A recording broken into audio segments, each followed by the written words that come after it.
पहली बात तो मैं ये कहूँगा कि जिस दिन राहुल गांधी की सत्ता छीनी गई थी उस क्रोनोलॉजी के संदर्भ में मैंने बहुत दावे के साथ में कहा था कि जिस दिन सुप्रीम कोर्ट का दरवाज़ा राहुल गांधी खटखटाएंगे उस दिन बाई इज्जत राहुल गांधी की संसदीय बहाल होनी है और राहुल गांधी एक विजेता के रूप में संसद में जाएंगे। मेरे जैसे साधारण सामाजिक कार्यकर्ता के जो मन में था, सुप्रीम कोर्ट में बैठे समझदार जजों ने भी वही सवाल किए। सवाल है कि क्या कारण है कि तुमने पूरे सदस्यता छीनने के लिए 2 वर्ष की पूरी सजा सुनाई। आप 1 साल 11 महीने की सजा सुना सकते थे। तो ये षड्यंत्र का एक हिस्सा था। और दूसरा षड्यंत्र, जब गुजरात हाई कोर्ट में राहुल गांधी ने अपील की तो उसमें आपने देखा 29 अप्रैल और 1 मई को सुनवाई को रिजर्व रखा गया था और 7 जुलाई को 60 दिन से ज़्यादा का समय लगाया गया। जब राहुल गांधी की सदस्यता छीननी थी तो 23 मार्च को अदालत का फैसला आया। जो सत्यापित आदेश की प्रति है वो हमारे देश के लोकसभा अध्यक्ष तक नहीं पहुंची थी, लेकिन 24 मार्च को आनन फानन में उस आदेश की सूचना भर पर ना तो वहां लोकसभा अध्यक्ष मौजूद थे ना मैं था, लेकिन लोकसभा अध्यक्ष ने किस आधार पर सदस्यता छीनी? क्योंकि अदालत का आदेश आया था और सिर्फ इस बिना पर राहुल गांधी की 24 मार्च को सदस्यता छीनी गई। अब भाजपाई मौन है। मैं आपके माध्यम से एक बात जानना चाहता हूं, सुप्रीम कोर्ट ने यह अहम सवाल तो उठाया, लेकिन ऐसा फैसला सुनाने वाले जज के खिलाफ एक्शन लिया जाना चाहे कि नहीं, क्योंकि उसने वायनाड के लाखों लाख मतदाताओं के मान सम्मान का अपमान किया। क्यों नहीं जिस हाई कोर्ट के जज ने इस सुनवाई पर इस तरीके से पालती मार के रखी और फिर कहा कि 2 महीने ज़्यादा अवधि के बाद फिर कहा कि साहब अब हमारे पास जो आपकी अपील थी हम इसे खारिज करते हैं। मैं एक बात आपके माध्यम से कहना चाहता हूं, भाजपा इसलिए मौन है और पूर्णेश मोदी जो याचिका करता था वो इसका मोहरा था। मोहरे को भी आपको समझना पड़ेगा। ये मामला कर्नाटक का और एफआईआर कहाँ दर्ज होती है, मुकदमा कहाँ होता है, फैसला कहाँ होता है? गुजरात में। पहली बात। दूसरी बात है कि नीरव मोदी चोर है, देश का बैंक डकैती लूट के चला गया। ललित मोदी चोर है, दुनिया जानती है। भारत में प्रधानमंत्री नरेंद्र मोदी जब हमारे मैं जून 2020 का जिक्र करूंगा, जब हमारे निहत्थे 20 जवानों की हत्या कर दी गई थी और 74 जवानों को अधमरा कर दिया गया था, तब देश का प्रधानमंत्री बोला था न कोई घुसा है न घुसाया है, न हमारी सीमा पे किसी का कब्जा है, जबकि हमारे देश के 20 जवानों की चिताएं जल रही थी। अब आपको कल्पना करना चाहिए कि सीमा पर चीन ने घर में घुस के हमारे जवानों की हत्या कर दी थी। तब पोल खोल हुई तो नरेंद्र मोदी ने कहा कि मैंने चीनी ऐप पर प्रतिबंध लगा दिया। एक टनल रैपिड रेल का मामला जो दिल्ली से मेरठ तक का, उसका ठेका रद्द कर दिया था। लेकिन जिस समय में राहुल गांधी की सदस्यता गई उस समय में वो लगातार अडानी के मामले को लेकर के संसद में आवाज उठाने का काम कर रहे हैं। मैं उसी पर आ रहा हूँ। अब सवाल ये उठता है कि जब सदस्यता फिर से बहाल हो गई है तो क्या फिर से जो है एक बार फिर से अडानी के मामले को उजागर किया जाएगा? बिल्कुल नहीं, ये जो आपने सवाल किया इसी क्रोनोलॉजी पर मैं बात कर रहा था कि जिस देश के आपने हमारे जवानों की हत्या करने के बाद उसके ऐप पर प्रतिबंध लगाया, कुछ समय के लिए दिल्ली मेरठ रैपिड रेल का जो टनल का ठेका रद्द किया, उसी देश के चांग चुंग लिंग एक व्यक्ति है जो अदानी का साझेदार है और अदानी को आप भारत के एयरपोर्ट, बंदरगाह, रेलवे लाइन और हथियार बनाने की कंपनियां बेच चुके हो। तो ये जो पूरी गद्दारी की पोल खुल रही थी राहुल गांधी, उससे हमारे देशवासियों का ध्यान भटका। तब मैं ये कहना चाहता हूं कि भाजपा इसलिए मौन है, इनको लग रहा था, आपको पता गीता गोपी जज हैं गुजरात हाई कोर्ट की, उन्होंने अपने को अलग कर दिया था इस हेयरिंग से। क्यों अलग किया? क्योंकि वह इनके दबाव में फैसला देने के लिए तैयार नहीं रही और जब तैयार नहीं थी तो उन्होंने अपने को अलग कर दिया था। और जो जज तैयार रहा उसका तो जग जाहिर है, वो उससे पहले इनके पेरोल पर जब मुख्यमंत्री थे गुजरात के तब वो गुजरात सरकार का था और जब केंद्र में मोदी की सरकार बनी तो लंबे समय तक वह गुजरात के में हाई कोर्ट में केंद्र सरकार का वकील की हैसियत से वहाँ पर रहा है।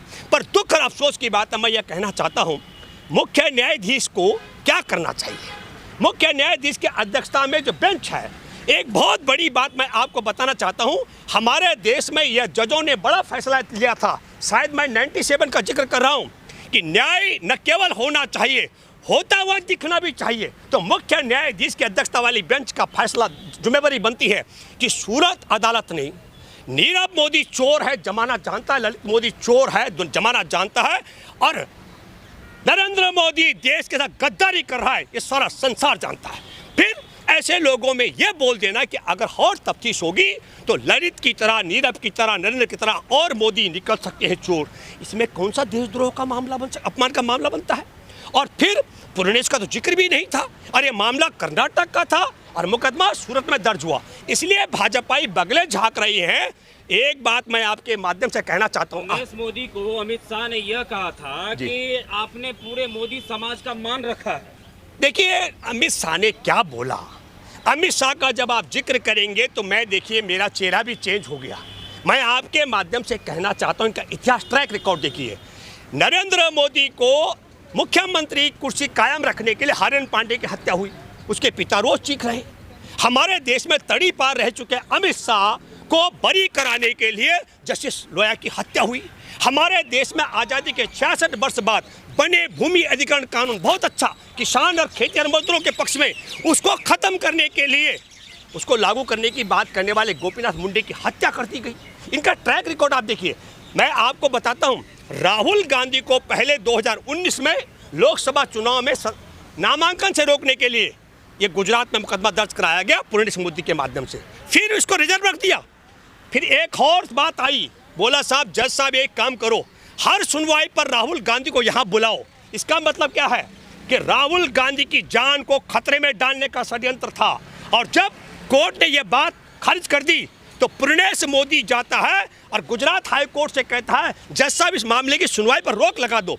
जिस मुकदमे को दर्ज कराने के लिए तुम पुलिस के पास गए, अदालत का आदेश लाए, उसको तुमने कहा रोक लगा दो। और जैसे ही राहुल गांधी ने हिंडनबर्ग रिपोर्ट के खिलाफ संसद में आवाज़ उठाई, उसके तत्काल बाद पुरनेश जाता है हाई कोर्ट में, क्या कहता है, जज साहब वो वाला मुकदमा निकालना, और फटाफट आनंद फानन में। तब मैं कहना चाहता हूँ कि ओम बिरला, आप अध्यक्ष हैं लोकसभा कुर्सी पर, सूरत का आदेश आपके पास पहुंचा बिजली की गति से, देखना रोचक होगा।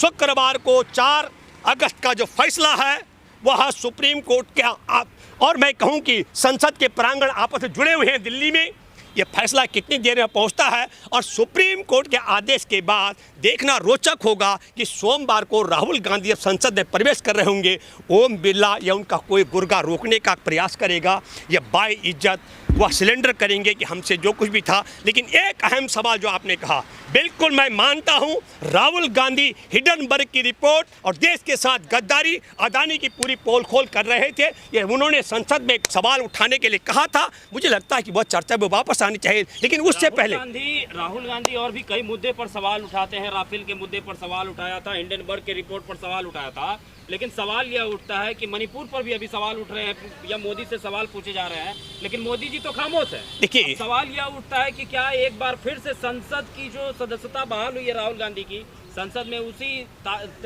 तेवर के साथ राहुल गांधी गरजेंगे? बिल्कुल बिल्कुल। राहुल गांधी ने पहले भी कहा है, मैं राहुल गांधी का प्रवक्ता नहीं, मैं तो दर्शक दीर्घा में हूँ, आंदोलन का व्यक्ति हूँ, लेकिन राहुल गांधी ने अपने इरादे बड़े साफ तौर पर बता दिए हैं। और जो आपने फिर बात, एक बड़ा सवाल किया मणिपुर का, मणिपुर में दुनिया की पहली सरकार है जिसकी राज्य सरकार ने पुलिस प्रशिक्षण केंद्र के तमाम हथियार, 7वें 8वें बटालियन के पूरे राइफल, लाइट मशीन गन और गोली बारूद मैतेई समुदाय को सौंप दिए हैं। जिन हथियारों के बूते आदिवासियों पर उनका कत्लेआम दमन हो रहा है, न केवल दमन हो रहा है, उनकी महिलाओं को नग्न करके घुमाया जा रहा है। इस पूरे मसले को आपको समझना पड़ेगा।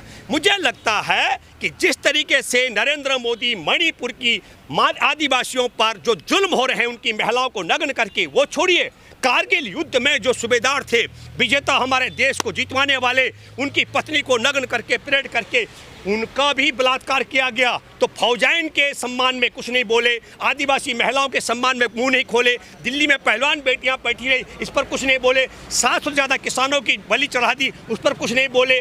हमारे देश में आज तक, आपने पता, पुलवामा में 40 जवानों की हत्या का मामला सत्यपाल मलिक ने उठाया।